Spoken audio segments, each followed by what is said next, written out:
Welcome everyone. This is Lori Swanson, Programming Chair for Hub88, and we're really happy to have you here. Today we will be talking about AR, VR, XR, all those things, and what it means to our new normal. But before we get started on that, I want to go ahead and introduce Ken Miller, the chairman of Hub88, and let Ken tell us a little bit about what's happening, and then it'll come back to me. Thank you, Lori. I am Ken Miller, chairman of Hub88, and welcome you all to this May 13th Tech Talk. Since we cannot meet in person, Hub88 has pivoted to the virtual format, so we are grateful for your participation. Hub88 is a 501c3 not-for-profit organization run by all volunteers. The mission of Hub88 is to ignite the next wave of innovation by accelerating the use of technology that shape how we work, live, and learn. Hub88 as a innovation center offers entrepreneurs and companies business development and commercialization resources, coaching, mentoring assistance, program and education to connect the community with subject matter experts. We also have a 5G communication lab that allows our members to test their devices on 5G technology. During this strange pandemic time, Hub88 continues to our member entrepreneurs and are open for business remotely until restrictions are removed. So if you're interested in becoming involved with or as a member, you can contact us at hello@hub88.org. I now return you to Lori Swanson, who is our Hub88 program leader. Lori is the CEO of Wheaton-based Inspired Tech, which provides game-changing career strategies for women in tech and builds inclusive teams for culture-driven companies.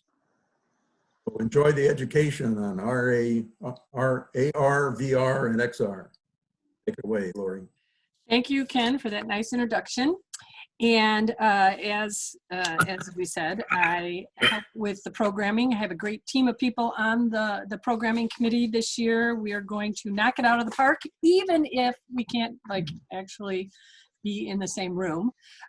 This is our first virtual event, and we are happy that we are talking about it just, coincidentally in some ways, ironically, happened to be the next talk, I think, on that we had teed up, and then it worked out that we have to end up doing this virtually. But coming up in what we have on the schedule for the rest of this year, I just want to make sure you know that in June, we'll be talking about clean tech. So right now we're sort of titling it Earth, Wind, Air, and Fire.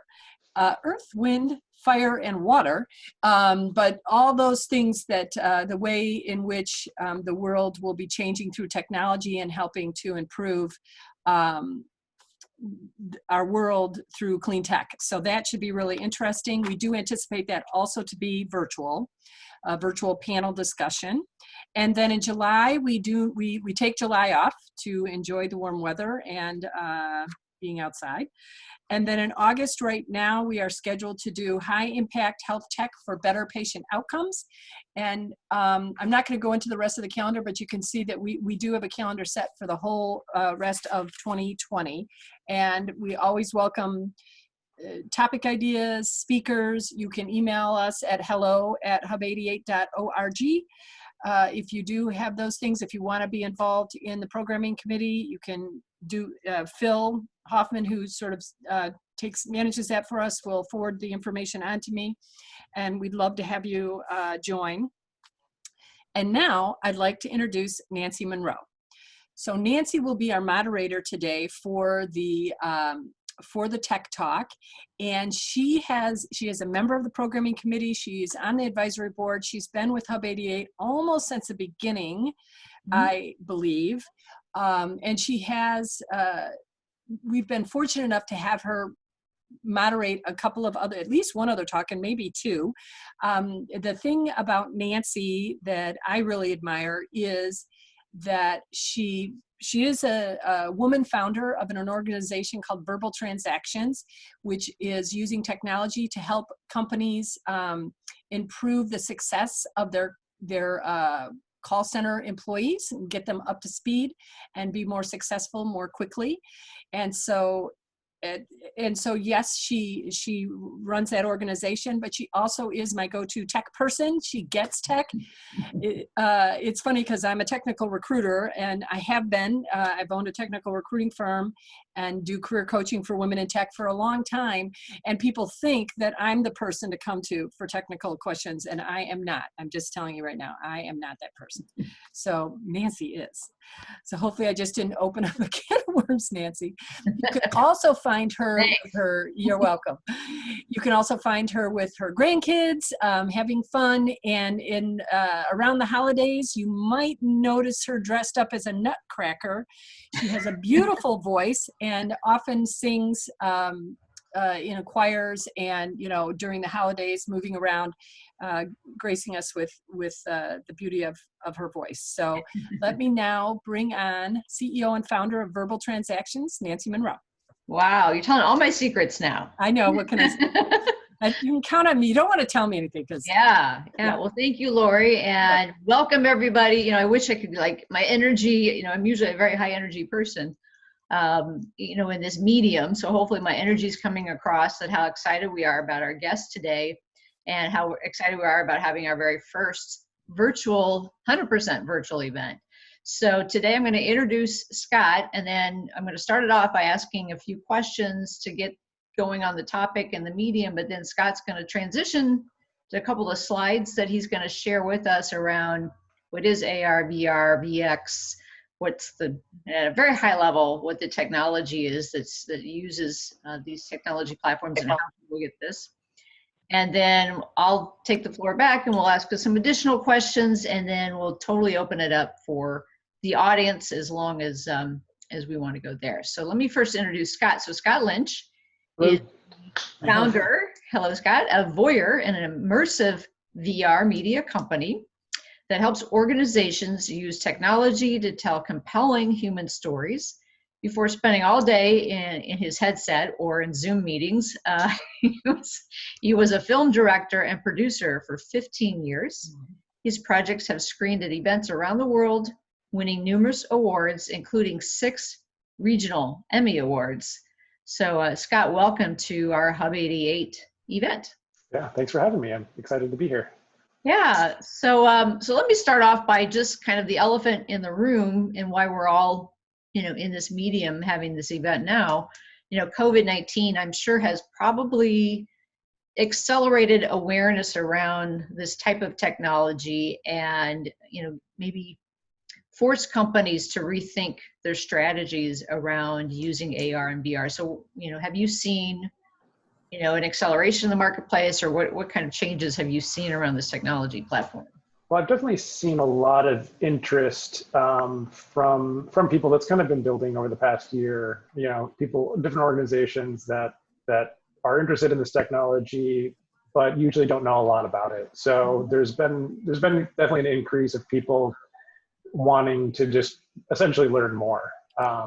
So it's been interesting. I think that it is showing some of the benefits of kind of, for organizations to virtualize at least some of their operations. I mean, if just this week, Twitter was announcing that all of their employees can work from home, which is great, that people can have that flexibility. But I think as we kind of move towards a more decentralized work environment, I think people are still going to want to have just some human connection. I think that's like even with these kind of Zoom meetings that we're having now. Right. It's not the same as being in a room, and it's so there's still needs for people to connect in a more face-to-face kind of way, and I think all of the XR technology that we're going to talk about is going to really help facilitate some of that. Yeah, I just that whole multi-sensory experience that you can get from VR, especially. I think that's something that I think people are going to start thinking about. How can I use this and leverage this to have those more human to human? I think when we talked in our pre-call, you mentioned that real estate is really probably going to be one of the hardest hit markets for people rethinking physical space, maybe rethinking how they deploy physical space, and maybe not the big office, but maybe square, pull it down to maybe smaller square footage. I don't know if you've already started talking, because I know AR and VR is also used to help promote and display that kind of space as well to get people's interest. Yeah, like I was just talking to a friend of mine who works in the construction industry, who he had a lot of interest in how can he use this technology with his construction firm. So I think yeah, when you talk about just traditional real estate, it makes a lot of sense. Or if you're doing there's been quite a few architectural firms who have been using it to not only help design their spaces, but in a sense, test a layout for so if you're going to build a large building with lots of different condos, you kind of want to make sure that those are right. And so one of the great things you can do with VR is by virtualizing that space, you can essentially just test different iterations, Sure. Do a lot of things that, if people are familiar with sort of web development or that kind of thing, you'll often maybe make a couple of different versions of say a web page or an ad. And then you may essentially just A/B test, which one, which version makes more sense for different markets. And that's one of the great things that you can do with VR is that because this technology really is immersive and takes over your sense of presence and your sense of space, is that you get a real look at how a space feels and how you might want to move through that space, which is it's just never been available before without, say, building mock-ups. So yeah, there's a lot of interest in that side, and some great use cases of people that are actually using this currently. Also, people that are interested in retail are finding this to be an interesting technology, because you can use it to, say, build out a whole shelf with products, and you can very quickly iterate and test with users, and you know exactly how long, if someone's scanning a shelf, for example, you could have data on how long does it take that person to find my product? Does a different label work better?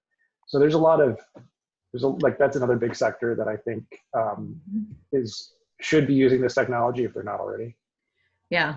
I remember, even 5 or 6 years ago, I got an RFP for, I think it was either Lurie's Children's Hospital or one of the big hospitals. They wanted to create a virtual reality experience for the people that would be working there, so that they didn't have to spend time teaching them how to get from one floor to the next, or how to navigate from one department. It was, you're going to know from day one where you need to go. It's going to be so familiar to you that you're going to hit the ground running. And that was a great use of that technology, and I'm sure even today it could be even more enhanced. But why don't we go to your slide deck so we can give a high level overview of the technology we're talking about. Then I think it will help kind of stimulate some additional questions.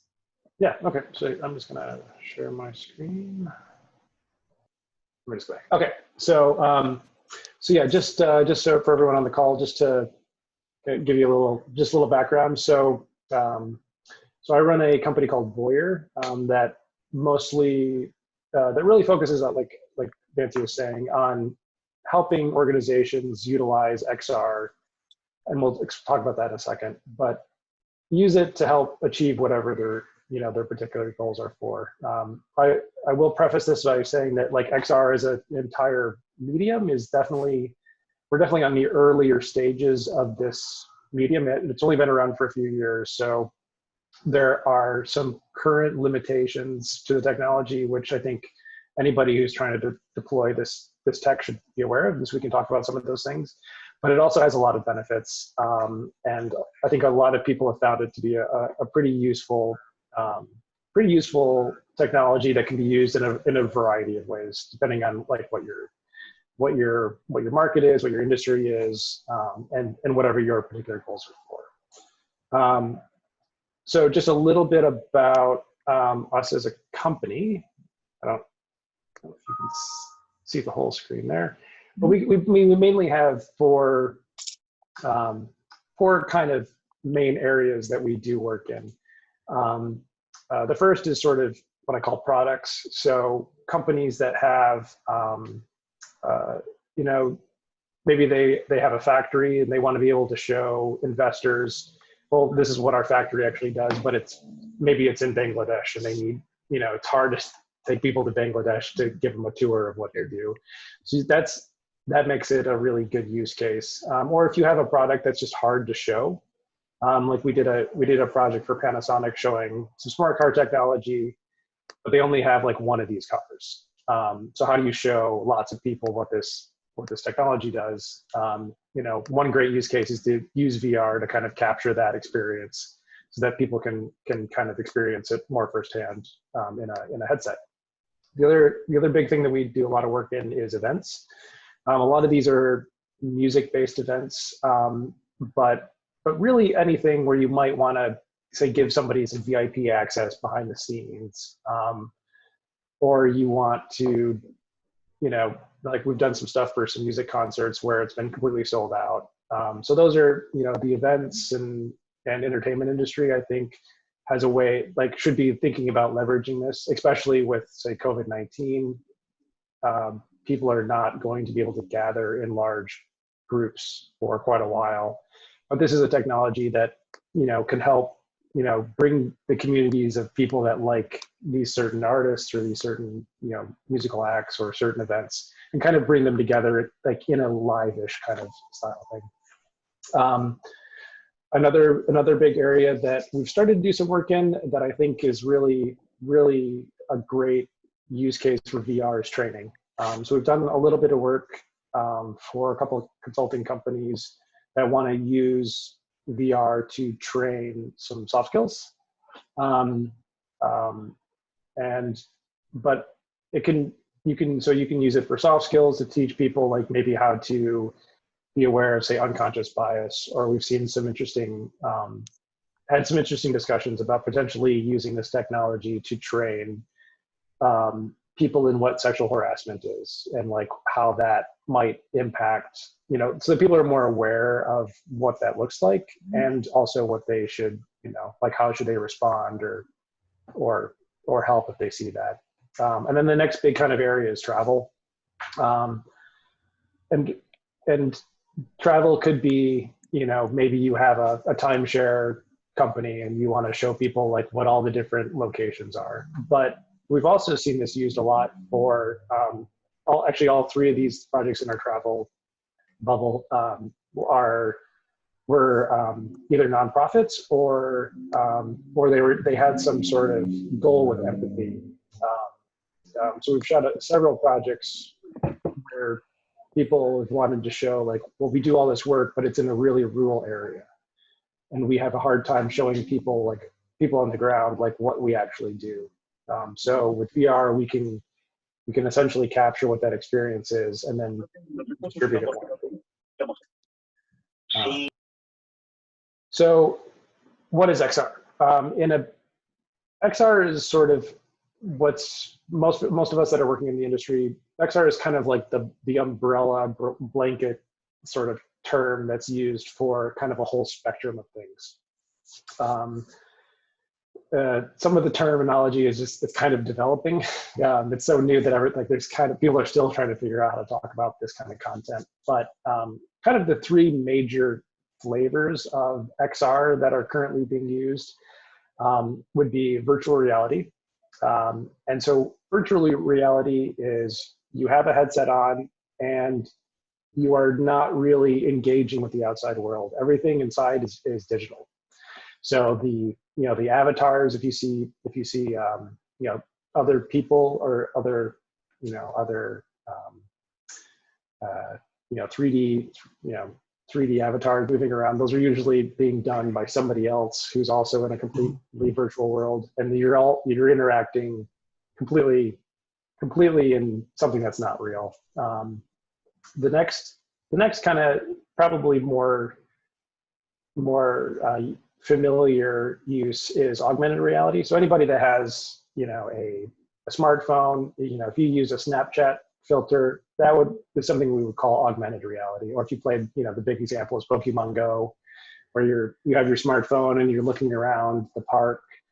And so you actually see video of the park, and then overlaid on top of that is some additional information. You could even argue that Google Maps, in a sense, is like sort of an augmented reality. So as I'm driving around, it kind of knows what my real world situation is, and it's kind of giving me additional information on top of that. There are things like AR glasses. And I will say, like, this is kind of all it's a bit of a spectrum. There are kind of, you'll find some headsets or some products that kind of blend some of these ideas together. So don't think of these as like completely separated. They're a little bit mixable, if you will. Mixed reality is definitely like one of the more newest iterations of sort of XR technology. MR stands for mixed reality. So the really high profile versions of what this technology looks like is the HoloLens, which is a Microsoft product, and then a company that has gotten a lot of press quite a bit recently is Magic Leap. And both of those, what they do, kind of what their magic is that it's a headset that you wear, but the viewer can also see through, and they are able to understand the spatial relationships inside of an environment. So they may understand like that is a wall that we're looking at, or that's a table, or that's a chair, and then it will overlay digital information onto that real world. So like an example of what that technology might look like is, while wearing mixed reality glasses, you could play something in your living room. Let's say it's a child's toy, but it's all digital. But that little, like say it's a robot, like that could, when that robot is moving around, the information that it's getting from the glasses, it might be able to detect like, oh, like that is a chair, and it knows to, like, say, climb up into the chair. So mixed reality is definitely like it's definitely probably the hardest to develop for because of all these variables and all these things. But it's probably what this technology will end up mostly looking like. Most of us that are working in this will kind of assume at some point that all this technology will merge into kind of a similar device, sort of similar to how like kind of the smartphone is pretty much every smartphone looks more or less the same and is like kind of has more or less the same features. Most of us believe that the same thing will happen in XR at some point. Sure. Yeah, I could see that easily. So how is this stuff made? Really the kind of the heart of all of this stuff is running in a game engine. For those of you that may not be familiar with game engines, this is essentially the software that is sort of the environment that you would make like a 3D game. So if you've played Wii, or if maybe your kids play Fortnite, or if you've played a 3D game, like you've interacted with the game engine. That technology is being utilized now for more of like less of a gaming purpose and more for a productivity purpose. But what you can do is you could bring in all sorts of different assets. So you can bring in things like, so here on the left, we have 360 video that's oftenly used in sort of XR content, 3D models, and those might be just, regular old object files. Those could be CAD files. Those could be LiDAR point clouds. Those could be literally any kind of 3D information that you want to bring in can usually be imported in some way into a game engine. Another thing that you often find in that is put inside of a game engine make XR is avatars. So the avatars are what represents other users or yourself. So, and those can be all sorts of things. You know, sometimes they look like people, sometimes they look like characters or anime. Sometimes those look like, you know, like I've seen avatars that are trees. Like if there was like a tree experience where you get to learn like what it's like to be a tree. So you can kind of think of avatars as sort of like the representation of the real users that are interacting with it. And so in like a multiplayer context, like each of us would have our own avatars, and that becomes sort of the input of how we interact with the game engine. Mm-hmm. And then of course, just like sound assets. So everything from sound effects to music to spatialized audio. Those are often a really big part of an XR experience, mm-hmm. Which is maybe something that people might not be the first thing they think of, because it's such a visual thing. Right. But the more we've played with XR and made content in this space, like you start to really learn how important sound is. So that's always something that we would kind of want to address when building XR. And so all of those assets go inside of a game engine. Two of the big ones that are used most often for this technology is Unreal Engine and Unity. There are other platforms. Things like WebXR is kind of like it's an API, but there are some other options, you know, some open source options, that kind of thing. But they tend to lag behind some of the features that are required. So Unreal and Unity is generally what people are working in, which are two game engines, and then you can like bring in your objects, do your programming, you know, set up your rules for interaction and that kind of thing.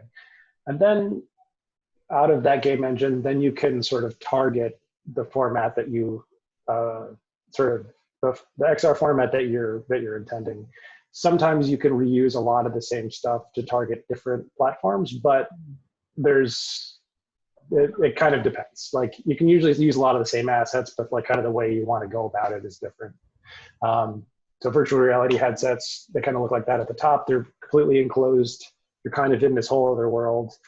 I actually put an iPad down for the augmented reality. There are just sort of glasses-based AR units, but really most people who are deploying for AR are targeting some sort of iPad, smartphone kind of application. And then at the bottom is sort of a mixed reality. And so that's kind of like a head glasses, you know, semi-transparent kind of device. This is a HoloLens. And then there are like kind of little transparent screens in there that make it look like there's something in the world. Now, this might be a good time to ask, because we're all focused on 5G at Hub88, you know, has there been any testing or has any white papers out on how 5G is going to enhance all of this technology? There are white papers out there. I don't have a link offhand, but I think 5G will be pretty impactful in the sense that, like as we try to push the fidelity of the end user's experience, so we want higher resolution headsets, we want, you know, higher resolution assets that people can play with, we want more people that can interact inside of a virtual space together. As we really push the edge of like what we want to do with XR, the need to kind of offload the processing to somewhere else is going to be a big part of, I think, the technology maturing. Yeah. Currently, right now, if you want really good VR experiences or XR experiences, you're almost always tethered to a really high-powered gaming computer, which being tethered is not the most ideal situation. It means you have to be inside, you have to be, you know, within a few meters of like a plugged-in peripheral. Mm-hmm. I think we'll start to see a lot more units where, sort of like Google Stadia, where you have like a whole cloud-based processing farm that's essentially just giving you really low latency, really high resolution images to a headset. And that way, a lot of the calculations that need to go into these to say create photorealistic looking content, that's now, a lot of us don't think it'll happen locally on the headset just for a number of power and, power and storage and all those kinds of limitations. And that 5G is going to allow more freedom essentially for this technology and people to really use it wherever and however they want. Yeah. And I don't know if this is, stealing your thunder or anything, but you just think of the video game industry and the money that is poured into there. And now with the video game sports, esports and all that, I mean, I just can't help but think that 5G is just going to make that like just this unbelievable experience for everybody. I mean, I can only imagine that it's going to get bigger. Some of the things that's been happening in the game industry, for people that aren't aware, is so there's a very popular game called Fortnite, and they have actually shifted from just being, and so Fortnite's like 100 players all get dropped into a map, and last person to stay alive wins essentially. But they've kind of turned that community, and they've been starting to do virtual concerts. I was reading an article earlier today that something like 12.5 million people attended this Travis Scott virtual concert that they held in Fortnite. Like at more or less the same time. They were all kind of in like little 100-person, their own like 100-person islands or whatnot. But the fact that people like game engine company or game companies or esports companies are really blending what entertainment means and what gaming means and what, like, how do these communities persist and like interact with each other outside of just say competing with each other. Like, these are pretty big shifts that I think are really, people should really kind of be paying attention to, because it's, especially for, people that are consuming media now. Like, a lot of kids are not, they're like, the way they say are doing, say, social media or interacting with the internet is a lot different than like how, like, how I was using it when I was their age. So yeah, it's awesome. So, yeah, I think it's really, really fascinating stuff. So really, what's the point of XR? Like, why should you care about it? It's because it's going to really impact, I think, everything. Everything is going to have, just like the internet democratize your access to information, VR, XR, AR is going to democratize experience. Mm-hmm. So the ability for any person to have an experience, it's going to, that is going to be a really big shift when it really lands and people are really using this technology. So that's usually the argument that I have of, well, why should I care about this technology now? Or why should we be interested in it? If there was, I think, a lot of companies, say in like the mid 90s, who maybe were aware of the internet, but did not maybe understand what that access was going, like, to information and how that was going to really shift literally how we do everything. I really believe that XR is going to do the same thing. I think, like we've already talked about things like virtual offices. I think you're going to see less investment in a company needing to have like a specific headquarters. Those will probably still exist in some form, but like, you probably don't need all of your employees working out of the same environment all the time. I think you'll see a lot of virtualization of that, which we're, like we were just saying with Twitter, like they're going to, like, people are going to not necessarily like all live in Chicago so they can work at, say, X company. Sure. Or, I think this will also help enable, from a working standpoint, like better collaboration, between people who don't even live in the same country but are working on the same project.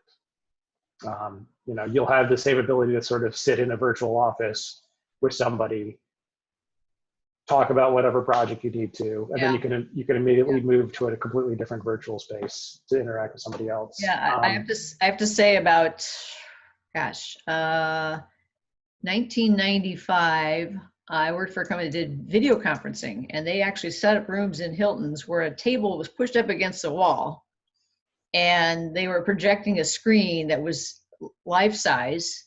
And in another hotel, you know, somewhere else, Cincinnati, you felt like they wanted to make it feel like you were sitting across the table from these people.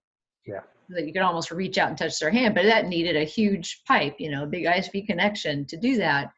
So it's just amazing, you know, now that you can just put something on your headset, you can, it's just, I'm glad to see how, you know, because I was early in on this, the concept of this and the reality, virtual reality experience, life size.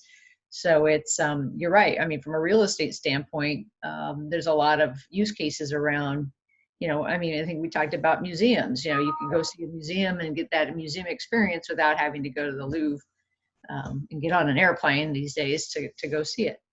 Right. Yeah. I mean, there's a lot, even with as many resources as we have, there are still limitations with access, like museums, for example. I think generally at any one time, they only have just a few percentage, just like a small percentage of their entire collection is really available to the public at any one time. Mm-hmm. You know, so, you know, really digitizing, you know, an entire collection is going to be a lot more feasible going forward. You know, it's going to be, and then, you know, everybody can have access to it no matter where you are. You know, you can be in Australia, you could be, you know, you can be in Vietnam, and everybody has access to the Louvre, you know, the entire repository of the Louvre, you know, for maybe a small fee or, you know, or for free or something. So, like, yeah. So let's look at some of the negative sides of this as well. You know, people are talking about 5G and, oh my gosh, you know, there's health issues there and whatnot. I mean, there's also some people talk about the health issues with wearing a VR headset where it's, you know, you get your balance is off, or you get kind of a car sick type concept. Yeah. So I don't know if there's any changes or things that are helping in that area. So yeah, a lot of it has to do with latency. So so one of the health concerns, well, there's a couple health concerns with XR. One of the more obvious ones that's relevant to right now is putting something on your face.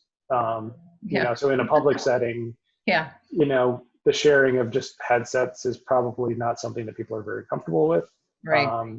You know, so that's something that people need to like address if you are thinking about doing an XR piece of content. Is like, well, how do we share this technology safely? Do people have their own headsets? You know, are things wiped down? You know, because they are, you know, they're literally these things that, you know, kind of cover your face.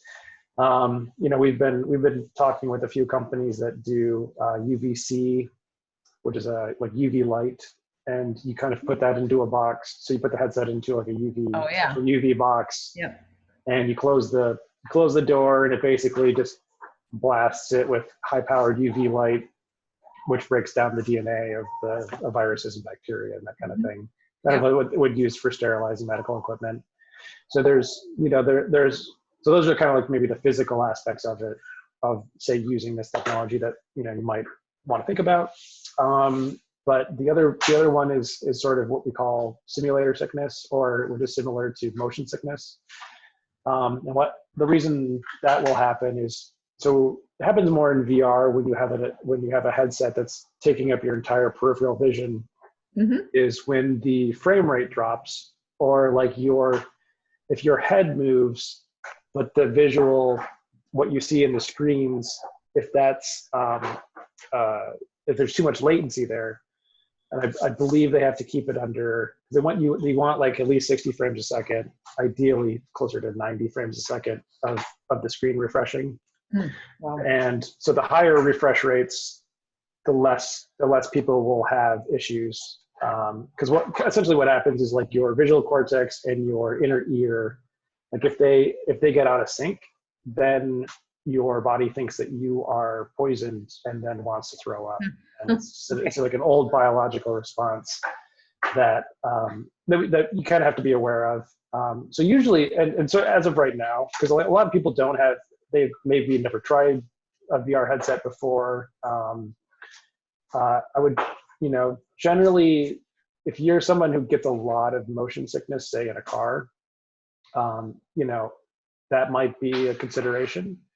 But the, sorry, I lost my train of thought. Car sickness. That's a car sickness. So that, what we usually try to recommend is, like, if you're trying to deploy an XR experience, at this point in time, you should make it more of an opt-in. So if you are creating content, so what we've done in the past, like we've done some sort of theater setups where we'll have 100 headsets. We'll almost always have like an iPad option where somebody can sort of like look at the content and then interact with it, but they don't have to be in a headset if they don't want to. I would say like the large majority of people don't have a problem and they're completely comfortable in a headset, and and it usually works just fine. But for a small percentage of people, we usually like to have an option available to them where they can use an iPad to like look at the content and interact with it or something like that. So just those are kinds of, especially with the early stage of what the technology is. Somebody just pointed out, Mel, have you seen research that shows women are more susceptible to motion sickness? I have not heard that. I think the last thing I read was something just like 3%. Like 3% of people have like a certain threshold of motion sickness that could be an issue. So, but I haven't heard it by gender. That's what I found out. Okay. But yeah, kind of just going back to democratizing experience. One of the big things, I think that this will really impact the travel industry, especially as we all talk about and are more concerned about greenhouse gases and our impacts on our environments. I think you'll see a reducing in, say, business travel and probably travel, like leisure travel as well. Like as these digital worlds become more interesting, I think people will be more apt to maybe spend time in a virtual world than say traveling to an exotic location. So I think like that's something that will impact the industry. But yeah, like working from home, that'll impact it. So really what I try to, when talking about this to people that are maybe not super familiar with it, I usually try to think of it as like, if a teleporter was invented, how would that impact the world? Because like XR really can be thought of in a lot of ways like a transporter. Like you can go to the International Space Station and see what it's like if you want. You can go to the pyramids if you want. You can go meet your friend in a virtual world if you want. So when you start thinking about it in those terms, I think it should be clear that this will be a big deal as it continues to. Well, and you don't have to be a 280-pound, 6'4" physique to be a professional, sports player. Talk about democratizing the experience. The smart kids get to be the superstars. Yeah, well, or kind of on the esports thing. I met a woman at an XR event who is like one of the like top. I think she was. I forget what game it was. I want to say it was Beat Saber. So, but Beat Saber is essentially a game where these blocks come at you and you have these lightsabers, and the music, as the music plays, you like hit the blocks in a specific way. It takes a lot of high-end eye-hand coordination. It takes a lot of rhythm. But this woman, and she was in her, I think she was in her 40s. But it was competing at like a semi-professional level in this, in the esports thing. So So yeah, it really does Hmm. open up the possibilities for a lot of people to be really just show how good they are at a specific thing. So I don't know if you got some more slides you want to get through. Let's see. Oh, Yep. okay. So I think this is my last major slide. So if you're thinking about your first XR project, these are kind of four big places that you might want to think about. To kind of just reiterate, XR technology as a whole is definitely in the earlier stages of it, being developed. So like, if you're trying to do something that's really advanced, or if you're trying to do something that needs millions of people to like have a headset, those are going to be really hard things to achieve at this time. Because the technology is rapidly improving. I feel like every 6 months we get like a whole new level of like what's possible. Mm-hmm. So the technology is quickly advancing, which is something that maybe you should be aware of if you're thinking about needing a project that has long-term viability. But some of the things that will work really well, that companies are using today and finding good ROI on are things like employee onboarding. Like we talked about it at the beginning of the day. When somebody is brought into a company for the first time, they might not know who everybody is. They might not know, like say you're an organization that does manufacturing all over the United States. Like, you may not know what those other places do. And so you could easily do a really good overview of what your company does. You could have, a personal message from the CEO or key stakeholders that are running the company. And that way, as you're bringing in new people, that they can kind of quickly get acclimated to, how's your office laid out, or who are the key people in the organization, and what messages do you want to give to your new hires or to attract new people.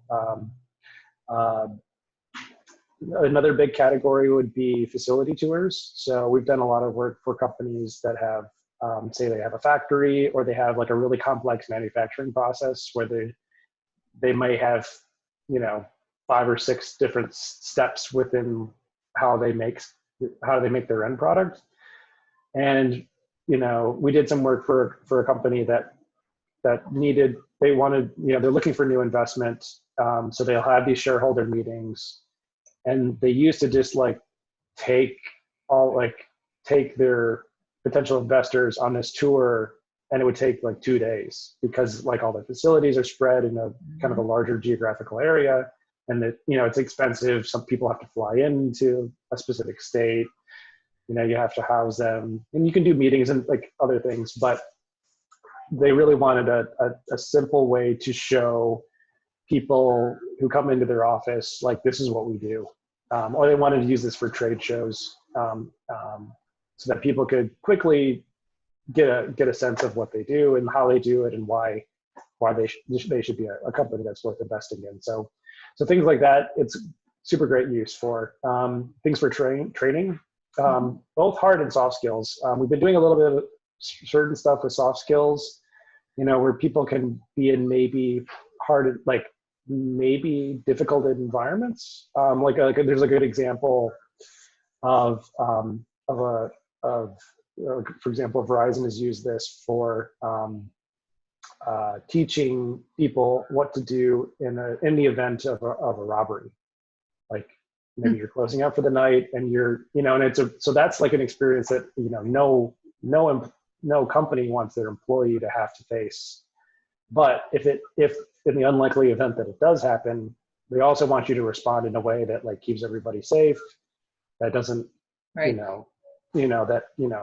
Maintains that you can stay calm, and essentially, so you can use VR in a way to give your employees or whoever you need to train essentially reps. So they can get muscle memory on, okay, like this happens and this is how I should react. So you can use it in like a more kind of soft skills interpersonal way, like we talked about HR, kind of potential use cases. But you can also use it for hard skills too. And like, there's quite a few great examples of people using it to, like, we need you to know how to, say, turn on this machine in the specific, like, you have to, hit this key here, and like, these are the knobs that you have to turn in this. There's some great examples of how to do that. Or another good example is, people that have to learn how to drive, like, say, the luggage cart in an airport. Like, that's really dangerous. You don't want to just like let anybody just drive a cart around. You really want them to be, for carts. Yeah, you want them to be skilled. Another use case that came up recently, which I found really fascinating, is like using XR to teach surgeons how to do a specific eye surgery, where they actually are holding and they have there's like a little robot with some force feedback. So you're holding a scalpel and you can actually feel, say, the, if you're putting too much pressure or like not giving enough pressure. So like anything that's real tactile like that could be really great use cases for XR, so that you are both being able to find who's going to be a really good candidate, say, to learn this skill in a more traditional way, or just to give your current people muscle memory on like, oh yeah, this is what this there's a really important skill that I have to have, right? But I might not ever use it. Like, say, opening from the airline industry, another good use case is like, how do you open up an emergency door and like launch an emergency slide? It's something that flight attendants, I think, have to be like trained on like every year. But building those big simulators on, to simulate it in real life is very expensive and difficult. But VR is like a good use case. It's like, okay, I gotta switch this and I have to do this process, and somebody could train on that every week if they wanted to really just stay sharp on it. And then the last big area is virtual events. I've been to several really, there's a couple platforms out there right now that are great. A lot of them do still require that you have a VR headset. So there are some limitations with who can actually participate in a virtual event in an XR world. But yeah, I've seen a lot of promise in this space. You can have like an in-person sort of style conversation with somebody, like I was at one the other day and people were in like little groups after the event, like kind of chit-chatting like you might do in small circles.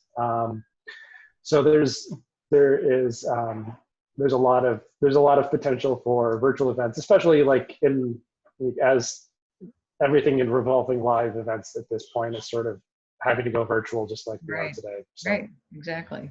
So yeah, those are the big things. So yeah, there's me. If anybody wants to contact me, feel free to screenshot this. I'm pretty available. I'm here in Chicago, and a lot of what we do is just sort of educate companies or people that are interested in this technology, kind of like what it can get used for. So we're big believers in educating, pretty much anybody that wants to know more, like how we're using it and like how it might be useful for them. So yeah, please get in touch. We're very happy to answer anyone's questions, which I think we'll probably get into. Great. Speaking of questions, let's open the floor up to our participants in chat. Unless Laura, you want to. You can go ahead if you want to talk directly to Scott. Go ahead and raise your hand, and I'll call on you, or put your message in chat, and Nancy or I will read the question off. Any questions? Anybody? I'll also try to pull up the chat. Yeah, outside of gaming and sports, what industry would most benefit from XR within the next 10 years, do you think? This is from Hero. Yeah. So I think real estate is really useful right now, and I think travel should be using it. I think like XR is going to really impact travel over the next 10 years. I think, pretty dramatically. But I think companies that are really invested in travel, like, maybe they have travel experiences, they should be figuring out how to integrate this stuff. I also think the live music industry, I think, is going to be really impacted by XR. There are a lot of issues with live events. They are logistically very complicated. They're expensive. You can really only accomplish it once. So if you have like a festival for 50,000 people, it takes a lot of resources to do that. Virtualizing that experience in like an authentic way is going to open up a lot of creative possibilities, not only to have bigger events, just like we're seeing with Fortnite doing live music events, 12.5 people going to the same music event at the same time. Like that's really that industry is being changed right now by digital technology, whether or not they're aware of it or not. So plus there's a lot of security issues with the live events that this would help. Right. Yeah, especially after the tragic, right. In Vegas a few years ago, as we're all aware, there was a lot of security issues with having a lot of people, vulnerable people in the same physical space at the same time. And so, this is like another technology that is going to, probably address a lot of those concerns if, especially as, if things are unsafe or people are feeling that they're unsafe. Right. We have a question from Phil Hoffman, and he was wondering, other than corporate skills training, what education projects have you seen? There has been a lot of interest in schools. So, K through 12. I had a good interest, or I had a good conversation with some local schools about potentially using this technology. So, I think it's going to probably decentralize a lot of colleges. We're starting to see virtual, there's a lot of stuff that happens in like higher education that does not need to happen in person, as we're seeing right now. And I think what's really interesting is that I think we're going to see a democratization of education along with XR, for those things that are hard to have, for in-person demonstrations, like when you can do that in XR, then you can have somebody who's like really interested in something that's very specific science field. And maybe there's only 12 people in the world that are interested in this specific, subject, but they could all virtually meet in the same space and discuss the issues. So yes, I think education will be changed. As far as specific things, a lot of the stuff that's being done right now tends to be more like a virtual field trip. Let's all put on it. We'll all put a headset on and we'll go to the pyramids, or we will go to a historical event. For those of you that are in Chicago, once this all kind of opens up, there is also a really cool VR experience down at the DuSable Museum, which is down near the University of Chicago, that allows you to go to the Martin Luther King's March on Washington, where he gives I Have a Dream speech, and you actually, in a digital way, get to you get a version, a good historical version of what it was like to be there that day. So I think from an education standpoint, the ability to take people back in time to a specific point in time and place and show them what it was like to be there. I think that's going to, when we talk about democratizing experience, that's going to be, I think, really, really impactful for people. Plus it hits on the different ways that people learn. Yes. Yeah. I personally do a lot. I learn a lot by doing things physically with my hands. So if I can have something and I can manipulate it and kind of see it, tend to keep that, I have a better understanding of it, and I tend to remember it, like I remember that thing better. So there's been some great science that's coming out, and some great research that kind of says that the way our brains store information it's very connected for a lot of people in space, in a spatial environment. Like we connect information to its relationship to other things inside of a spatial sense. And that's kind of how, mostly they think it's maybe because we were, so if you're an animal that's trying to look for food, you have to kind of know where that tree is, or you have to know where to look. And so these kinds of things kind of work with the way I think a lot of people ingest information. Yeah. Yep. Paul Kalenda asked, and you mentioned a couple of these, but he asked, what engine does Voyre typically use for development? Unity, Unreal? Do you have a preference? I do have a preference. I am mostly dealing with Unreal Engine. And Unity is also a great engine too. A lot of it comes down to personal preference. So my background is in filmmaking. So the visual quality of the game engine was something that was really important to me. And so I did a lot of experimenting early on with both game engines.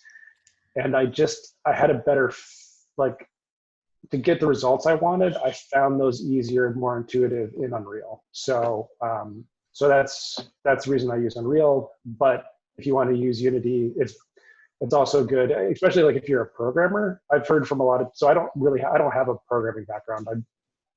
I'm more of using a camera and filming and that kind of thing. That's really where my skill set sits. So I've talked to some programmers that find Unity much easier to use because it uses C#. While if you really want to get into programming with Unreal, there's a blueprint system, which is kind of like a node-based thing. And then if you want to get into code, it's C++. So there's some differences there. Some of it, I think, just depends on how you're coming into this industry and what your priorities are. And Penny, you had asked about the slides, making those available. So I figure we can figure that out. So we can. Yeah, I can make a PDF of this. Yeah, we'll put a link up on the hub88.org site. And after this, under the event calendar, I think, Phil, but we'll figure that out so you can look for that. And I wanted to, I think, to piggyback on what Phil had asked about the education projects. He had earlier mentioned while you were talking, seeing it as a real opportunity for police and fire. I can totally see that. Is there anything going on there? Yeah, there's been a few different training simulations or simulators that were definitely built around law enforcement. And they kind of, I haven't used one myself, but my understanding is that they hit on a bunch of topics, everything from unconscious bias to how to, one extreme of soft skills of how to interact with the public, to harder skills, this is how you safely enter a building and search and clear it. Right. So it can run the spectrum of skills required. Even a driving simulator, if you needed to do high-speed driving techniques, which is something that I know that law enforcement is often working with. The same goes with, say, fire or even medical stuff. EMTs and people in those kinds of in those kinds of industries. You can make a simulator where somebody has to go up a ladder truck and turn on a valve, and you can layer it with haptic feedback, so people actually get some physical interaction with the things that the virtual objects are interacting. And then from an AR perspective or mixed reality perspective, these are still kind of more in the prototype stage, I would say, but they're like being able to overlay additional information and give that information to people actually in the field doing things in real time is something that a lot of industries are looking at.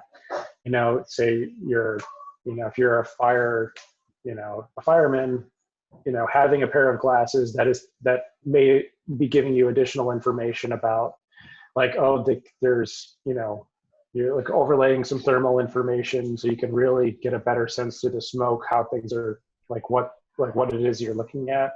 Maybe it's giving you some additional information in that regard, or again, with law enforcement, you could be getting, potentially an officer could be getting some real-time information in the heads-up display while they're interacting with somebody. So all of those could be like AR, MR, VR uses for those industries. And I think that muscle memory piece is huge. You know, you can watch someone play tennis all day long, but it's not quite the same as hitting the ball yourself, right? Yeah. So, yeah. So yeah. I that really intrigues me. We had a question. Go ahead. I was just gonna say, like, there's been like also like people have been using it as like a sales tool too. Like, so if you're having an event and maybe you're trying to recruit potential firemen, like if you had a like kind of a gamified fire simulator where people get to like, kids can get in there and like put out the fires, adults could try it, and so that could also be, people can also think of these things as like recruitment tools. Yeah. Or if you're a school that specializes in something special and you want to like show them, show potential high school kids like, oh, here's a cool thing that we do. Those are all really good kind of current use cases that you could do. So Hyrule asks, in one area which had potential for VR applications was in manufacturing. And I think you said you've done some work there. Mm-hmm. So design for maintenance, virtual assembly, et cetera. What progress in 5G IoT, with the progress in 5G IoT, do you see XR having an increased impact in the manufacturing industry? And you may have touched on this earlier, but. Well, yeah, I would say like, what's really going to allow people is better real-time information. So I've seen some kind of experimental work that's being done, say in the construction industry, which is a type of manufacturing. But for example, how they were using it is, you may have like say the structure of the building built, but if somebody can put on say a pair of AR glasses or mixed reality glasses when they do their site walk. If something's like not where it's supposed to be, they could have essentially like a digital version of the plans overlaid on top of the physical world.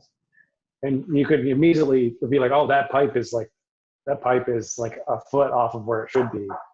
Or that door is not lined up where, and so you might be able to use it for really knowing and communicating with people who are actually in the field. So this will be like, I think how 5G will really kind of impact this technology is that the architect who may be somewhere else, maybe they have to update a plan, and to be able to communicate that effectively to the general manager who's on the ground, sitting in front of the thing that he's supposed to be working on, like he's going to get real-time information, potentially, as it's being updated, like, oh, we actually decided we have to like relay out this piece of machinery or this building in a different way. But so now you can actually just see it in real time. So I think the ability to push that data quickly to a headset is going to be great. Because like one of the things, just kind of touch on again, is that the processing power required to produce high quality XR is that it's high demands on GPU. It's, there are some mobile devices that try to do it, but they really struggle. So I think in order to keep the headsets, where they're more comfortable, like for long-term or like long use throughout the entire workday, the headsets really need to get to like, the weight of, a pair of goggles or a pair of spectacles. So I think 5G is going to really really make that way more feasible, then you're not dealing with cables and having to like hold like a processing power that's in a backpack or, all those kinds of things.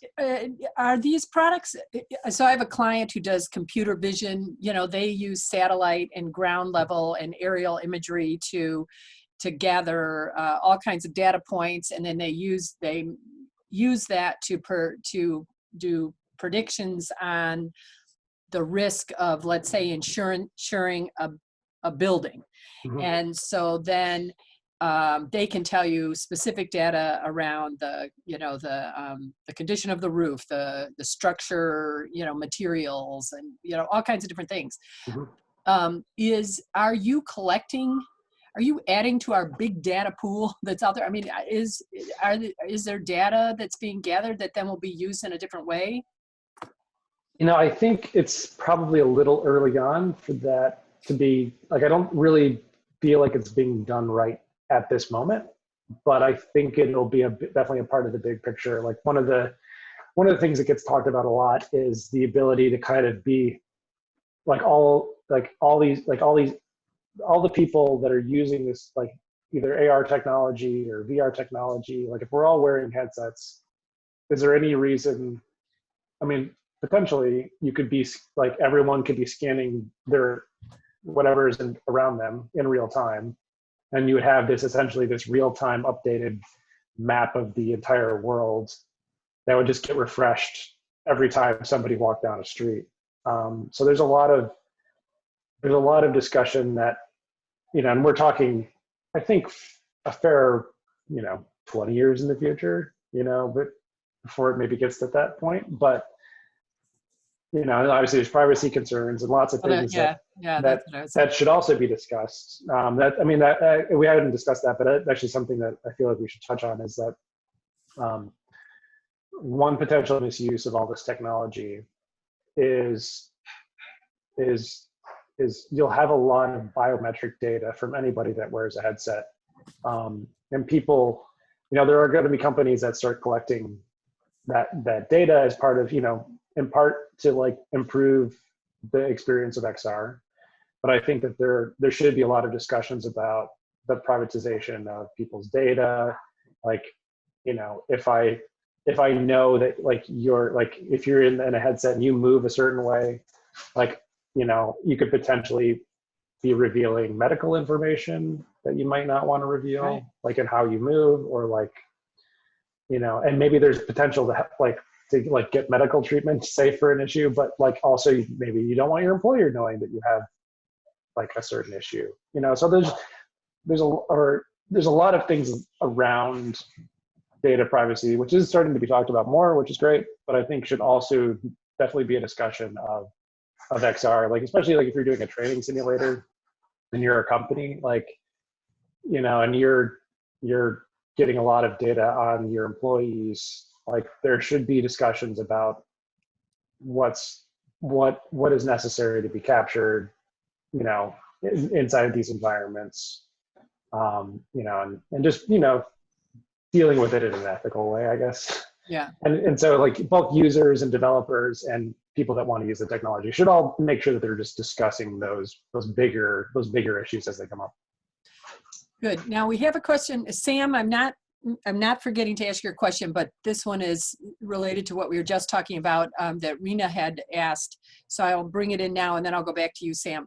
So what do you think are the biggest challenges to or risks associated with widespread adoption of XR regarding privacy? Currently, do you need a consent or disclosure to collect biometric info in Illinois? So I guess it's a two-part question. So what do you think the biggest challenges are, which you may have discussed, but just as a reminder, and then is there a consent or disclosure that's required to collect biometric? I believe in Illinois specifically that there is a requirement that you inform. I believe that is something that just went into effect. Yes, because I read her question wrong, and it wasn't really a question. She said, in fact, you do. She's an attorney. Yes. She's an attorney. Okay, yes. And she said you do, in fact, need consent and disclosure to collect it. So. Yes. And so so that should definitely be, again, a part of the discussion as you're, is that part of like a screen that comes up that it's like, okay, like we are collecting this data, and do we have your informed consent for you to participate in it? So yeah, I think like adding disclaimers and being upfront about what you need to collect, how you need to collect it. Obviously, you need to pay attention to like how you're storing it. If it's going up onto a server, and I don't know. I don't know I'm not a lawyer, so I don't know all the exact laws, but there is a law. But yeah, there are laws, and you should be, if you're developing in this space, like you should make sure that you're compliant, because that obviously is important. Right. And so beyond the data privacy and those sorts of things, what are the biggest challenges or risks associated with the widespread adoption? I think the biggest challenge with widespread adoption is just giving people a chance to experience it. I feel like, so I've been working in XR since 2016, and still often when I do a presentation or I do, we'll do a lunch and learn at an organization or something along that line, often people have never tried a headset. And so there's a lot of, I think, misconceptions about what it is. It's something that you put on your face, which is a much different type of way of interfacing with technology that it's very foreign to people. So often, at least kind of at the moment, sometimes the challenges are just getting people to try it. And often when they put the headset on, then they're like, oh, okay, I get it. It's just like being in a room somewhere, and you can look around and things feel natural and you can move through space. I think over the long term, I think getting, like, as we talked about 5G, I think being able to offload a lot of the processing to either some wireless, like, maybe you're using 5G to stream from a local processing source, like maybe you have a high power computer and it's using 5G to like connect with your headset, so you don't have to be connected. Or maybe it's a cloud-based service, which I think is probably going to be more common, where you're just connecting to, say, Google's cloud. It's processing all the information that your headset needs. And that way you have like a really easy to use, lightweight device. So I think like all of that infrastructure that has to kind of get built is going to really help the widespread adoption of XR. The big risks, I would say, I think data privacy is definitely like one of the big ones out there. I think that having more conversations about it, like what experiences are we exposing people to, I think is something that has to be discussed and really talked about. Something that quite a few people in the industry have been talking about. But the thing to really remember is that when people have especially like a VR headset and you're transporting them to like a different world, like you have to be really careful about how you treat that person's like that person is in that world. And if you do something to their avatar, like say you lift them 100 feet in the air, it's like you've lifted a person 100 feet in the air. So I think being clear and intentional about how, like, one, getting consent from people about what you're going to give them experiences in is really important. But you should also really be careful about, like, are you going to give somebody an experience that is potentially traumatizing or potentially negative in like a mental health way, or or just in there's a potential that you could essentially force a bad experience on somebody and really, and possibly really affect them. So I think, there definitely should be legislation around it about what are acceptable experiences or what are acceptable ways to gather true consent about an experience. So there needs to be, I think, more discussions about that, because it is it's different than films. It's different than, it's different than watching a movie. Like, being inside of the experience is it's really impactful. Like, to kind of go back to something I mentioned earlier, is that so like you can go on the International Space Station. This was like one of the first amazing experiences that I had, is that there is an application that you can download. It's for free, and you get to go to the International Space Station, and you're floating through space, and it feels like you're floating, and you get to grab the handlebars, and you get to like see all of the different labs. And like, this was one of the first things that really stuck with me. And then I remember like a few weeks later, like I had this dream, and in this dream, like I was on the International Space Station, and I had this really uncanny feeling that like I was there. And it really kind of struck me that like that virtual experience I had really turned into it turned into like the memory of a real experience. And that is a really useful tool, but it's a very powerful tool. And so it's something that you should, really just think about, like, what are the experiences that I'm going to give somebody, because they will, if it's made well, like people will internalize it as something that actually happens, in a sense. So, so you are able to really develop memories inside of people, in a sense, and kind of like a sci-fi. Yeah, I mean, I don't think your mind can distinguish between real and not real. Yeah, like, I mean, if you think about like what, most of us have probably had to like think about the last time like you did something in public with like a bunch of people. Like, that is not any more real to you at this moment than the virtual experience that you could have had. And so it's just something that I think definitely should be discussed. Yeah. And I think as an industry, it's something that we should be really mindful of, and like learn a lot from, say, the social media industry, who just was like full steam ahead. Like, let's just make this thing. Let's make our social networks. Let's, and then we'll deal with the problems later. I think as our industry really should be making sure that we're trying to address all of those things up front, because I think it's the power of the technology is so great. So. Well, Sam had asked a little bit ago Yeah. specifically about XR, in the fact that it's a new technology. Is the cost to create and use VR for education feasible for schools and organizations? And I think just in general, what are the cost? Is it prohibitive from a cost perspective for wide scale adoption at this point? It's a big question, and it really kind of goes into it. Well, the answer usually tends to be, well, it depends. It depends on how exactly you're trying to integrate the technology. Are you trying to create, like, if you're trying to just implement, say, a system in education where you're just going to get a bunch of headsets and use the content that's already available, it's still early on, and it's as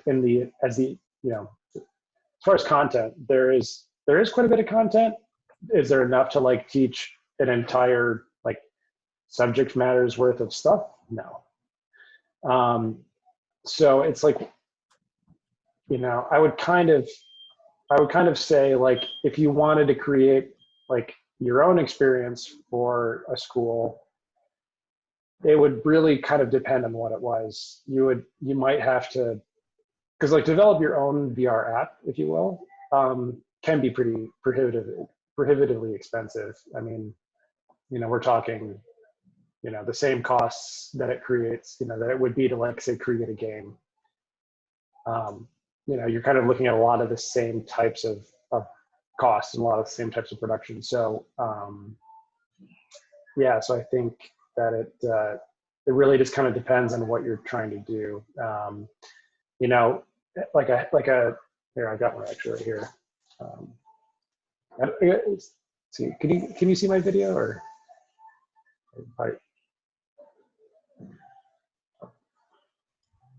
So this is like a very affordable VR headset. that's called like an Oculus Go. This costs $150 per unit. So this is probably like the least expensive one that you could probably deploy in a school.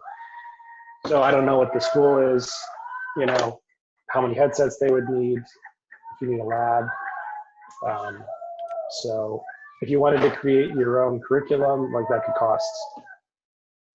cost hundreds of thousands at least, if not millions. I don't, you know, it really just depends. Right. Yeah. But so I would say like for certain things, it might be useful. I think probably what you'll see in the next couple of years is maybe kind of how you saw computers introduced into schools, where you might have like a VR lab, where you have some headsets and maybe the science class comes in and sees like a science thing, and like a history class will come in and see like a history thing, you know, and like kind of more like we'll use it as like an occasional learning tool than like we'll do all of our education in VR. Well, just like any new tech, it follows that sort of early adopter curve, and you know, and you go up. So I'm sure that's Right. very similar. Yeah, probably the big impact is like, or the big thing to kind of factor into is like, is there enough content right now for your particular school or situation where it makes sense? And that's going to be kind of a case by case basis. Mm-hmm.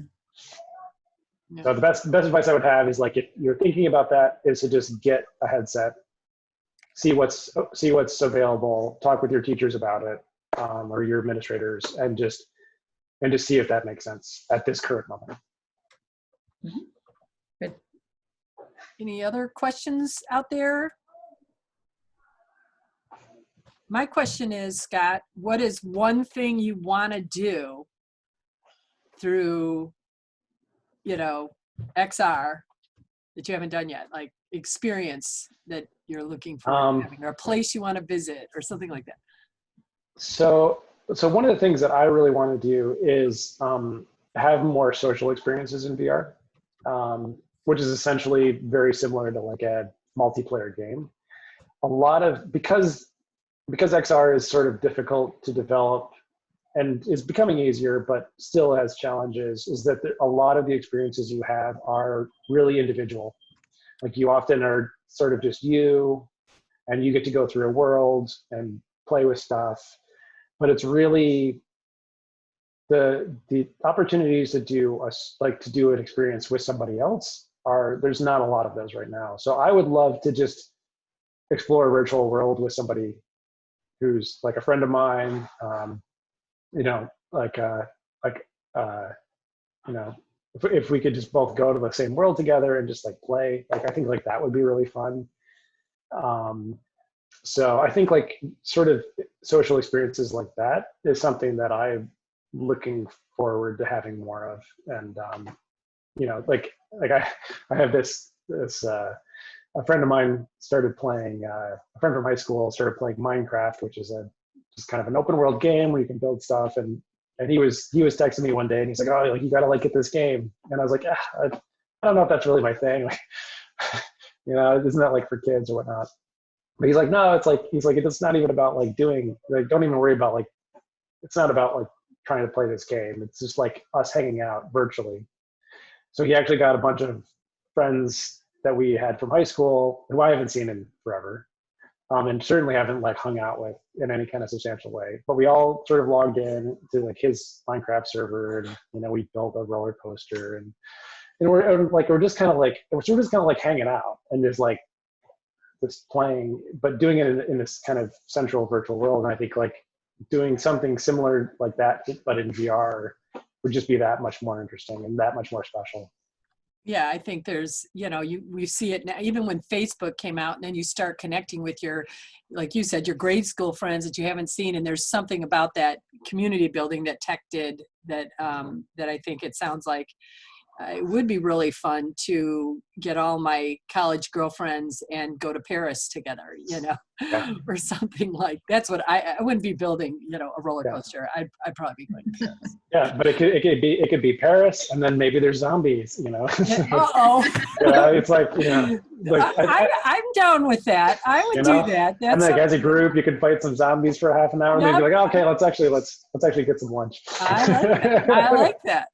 So good. So Nancy, I'm going to turn it back over to you. Okay. All right. Well, I don't see any more questions coming in, but this has been very, very stimulating. And I think hopefully it's got a lot of people's wheels turning in their head as far as what the uses they can use for it. Certainly, I think 5G is going to be a big accelerator for this. And I don't know, Ken, if you want to step in and say anything about that. Or Mark, if he's still on. Yeah. But Scott, this has been great information. I think a great kind of introduction for folks that aren't familiar with this technology. Thanks for hosting this. It's been, Yeah. it's Hey, been Mark, a I pleasure. see you're on. Do you have something to say about 5G and XR? Just, Hub88 has got capability for people to start playing around in that space. And in fact, we've talked about some other capabilities as well. I don't think Tom is still on, but in the drone area, Yep. Which I'm kind of trying to figure out at some point if there's an intersection between those two technologies, drone capabilities and some sort of probably AR applications. But we've got some space to play around here in Hub88. Hopefully those ideas you were talking about, Lori, that people are starting to think about can come to fruition. Yeah. Either with Hub88 or someplace else. I would just like to see it all happen. Yeah, hopefully we'll be part of the ecosystem. So, Yeah. and I think that in August, we do have, Tom is leading a drone tech talk, and maybe he can hit on some of that as well. So as a reminder, June 10th, so it's always the second Wednesday of every month, we'll have our next tech talk here on Zoom. You can find the details at hub88.org, and it will be clean tech.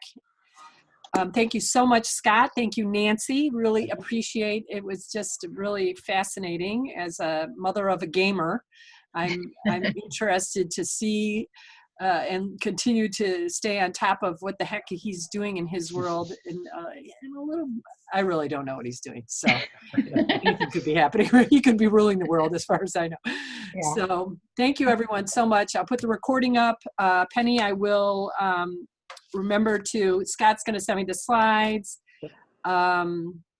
I'll try to get that DuSable thing up there on the website as well. That'll be I think that sounds like a great experience. Who wouldn't want to be there when Martin Luther King has a dream? And I think there were some other links you may have mentioned at some point earlier on, and we'll try to get all that stuff up on the website. So great. Well, thanks everyone. Have a good evening. Thank you. Thank you, Scott. Thank you, Yeah. Nancy. Thanks. Thank you, everyone. Have a good night. Stay safe. You too.